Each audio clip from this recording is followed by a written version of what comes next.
you're sitting at your desk refreshing your bank account for the third time today. The balance reads $4,238.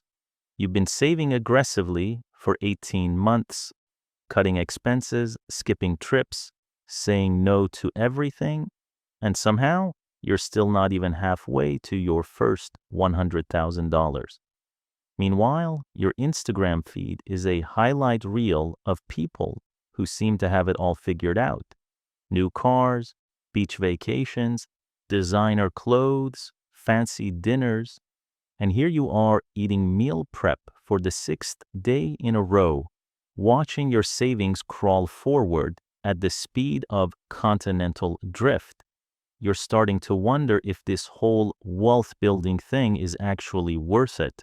Because right now, it doesn't feel like progress, it feels like punishment. Welcome to Wealth Context, and today we're breaking down why your first $100,000 feels impossible, and more importantly, the actual strategy to get there, while everyone else is still talking about it. Because here's what nobody tells you. The first 100,000 is hell. It's slow, it's boring, and there's zero dopamine reward. But it's also the only thing standing between you and actual wealth. Let me start with something that's going to sting. Getting from $0 to $100,000 is harder than going from $100,000 to $1 million. I know that sounds backwards, but it's not motivation. It's math, cold, brutal math. Charlie Munger, Warren Buffett's right-hand man for decades, said it best. The first 100,000 is a bitch, but you got to do it. And when one of the greatest investors of all time calls something hard, you better believe it's hard. Here's why most people never make it. You save $500. Your account goes from $2,000 to $2,500. Exciting? Not really. You invest $1,000, it grows 10% in a year. You made $100. Congratulations. That's 2 dinners at Chipotle. There's no fireworks, no celebration, no feeling of winning. Meanwhile, your buddy just bought a new truck. Your coworker's posting from Cancun. Your cousin's showing off his new watch. They're getting the dopamine hits. You're getting discipline. And that's exactly why most people tap out. Because the first 100,000 doesn't reward you. It tests you. It's asking one question. Can you delay gratification when everyone around you is living for today? Most people can't. They look at their savings account after a year of grinding and see $6,000. They do the math in their head. At this rate, it'll take almost 17 years to hit 100,000. That timeline is so long, they just give up. They go back to spending, because at least that feels good in the moment. But here's what they're missing. The game isn't linear, it's exponential. And that's where compound interest comes in. Everyone talks about compound interest like it's some magical force. And it is. But only when you have enough money for it to actually compound. When you have $1,000 invested and it grows 10%, you make $100. When you have $10,000 invested and it grows 10%, you make $1,000. When you have $100,000 invested and it grows 10%, you make $10,000. That's almost $1,000 a month that you're earning without lifting a finger. Your money is finally working for you instead of you working for every single dollar. And it gets even better. Let's say you're still saving $1,000 a month like you were before. Now you're adding $12,000 a year from your own contributions. Plus, your investments are generating $10,000 a year. That's $22,000 a year going into your account. At that rate, you'll hit $200,000 in just over 4 years. Then from $200,000 to $300,000 happens even faster, because now your investments are generating $20,000 a year. You see how this snowball effect works. The first 100,000 takes forever. The second 100,000 happens way faster. The third, even faster than that. This is what Warren Buffett meant when he said the first 100,000 is a monster. It's the hardest part. It's the slowest part. But once you're past it, momentum takes over and the numbers start moving in ways that actually matter. But getting there requires you to do something most people can't do. You need to stop chasing motivation. Motivation is garbage. It comes and goes. Some days you'll feel pumped about your financial goals. Some days you won't care at all. If you rely on motivation to save and invest, you'll fail every single time. What you need are systems, automation, processes that run whether you feel like it or not. Because willpower is a limited resource. If you're manually deciding every month whether to save or spend, you'll spend.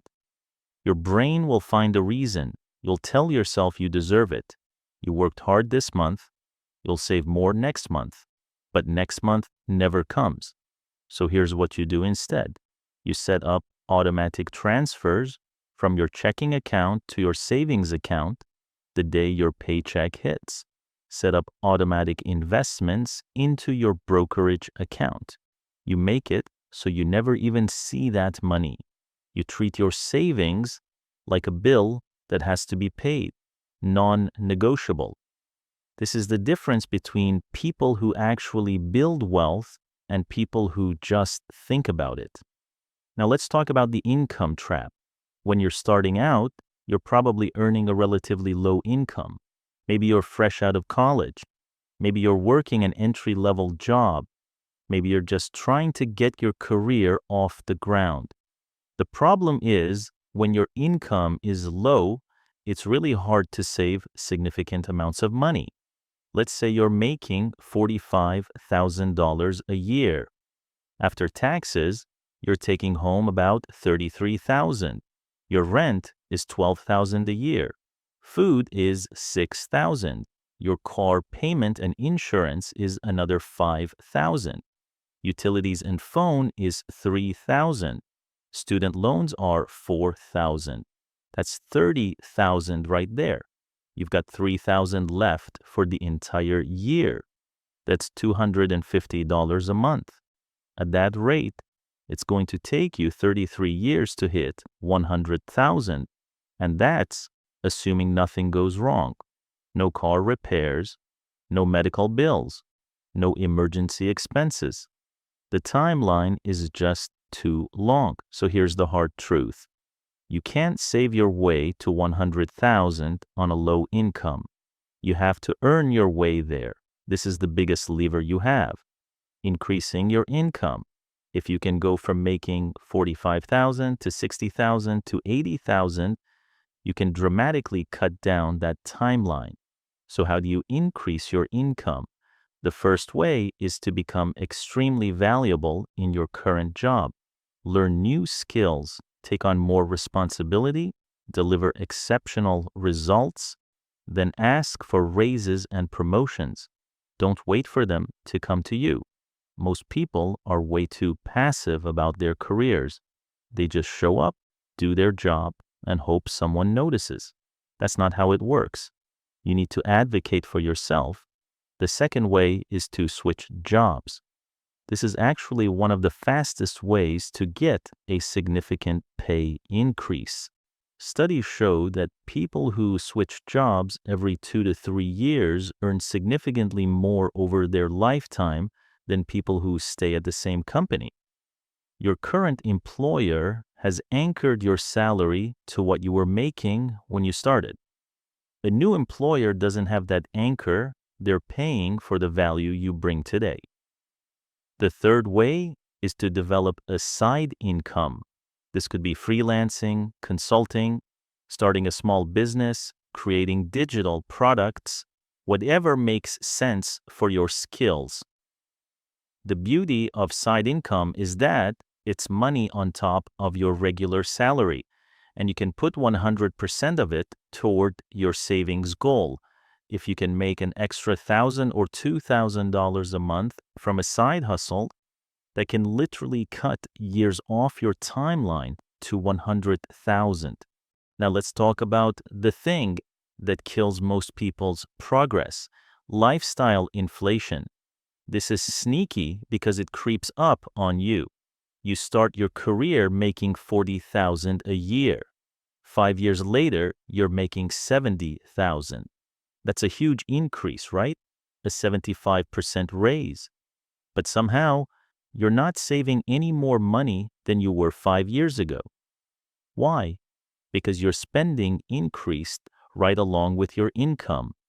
You got a raise, so you upgraded your apartment. You got a promotion, so you bought a nicer car. You started earning more, so you started eating out more, taking nicer vacations, buying better clothes. This is called the hedonic treadmill. You're making more money, but you're not getting any wealthier. And look, I'm not saying you should live like a monk and never enjoy your money. But if your goal is to hit 100,000, you need to be strategic about lifestyle inflation. Here's the rule. Every time your income increases, your savings rate should increase first. Got a $5,000 raise? Put $3,000 toward savings. Enjoy the other $2,000. Got a $10,000 bonus? Invest $8,000. Spend $2,000 on something fun. This way, you're still improving your lifestyle, but you're also accelerating your path to wealth. Most people do the opposite. They increase their spending first and save whatever's left over, which is usually nothing. Now let's talk about the psychological battle. The first 100,000 is a test of your ability to think long-term in a world that rewards short-term thinking. Your brain is wired for immediate gratification. It wants the dopamine hit now. It doesn't care about future you. So when you're sitting there with $5,000 in your account after months of grinding, your brain is screaming at you to spend it. Buy the new phone, book the trip, get the nice dinner, and everyone around you is reinforcing this. Your friends are living it up.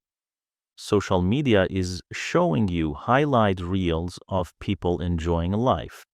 Advertisements are telling you that you deserve to treat yourself.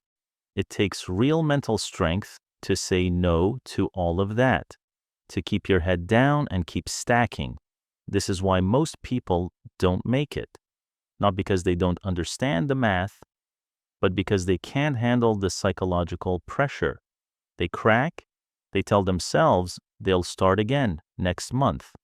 But next month turns into next year, and next year turns into never. The people who make it to 100,000 are the ones who can sit in the discomfort, who can watch their friends buy new cars and go on expensive trips and stay focused on their own path, who understand that delayed gratification isn't punishment, it's power.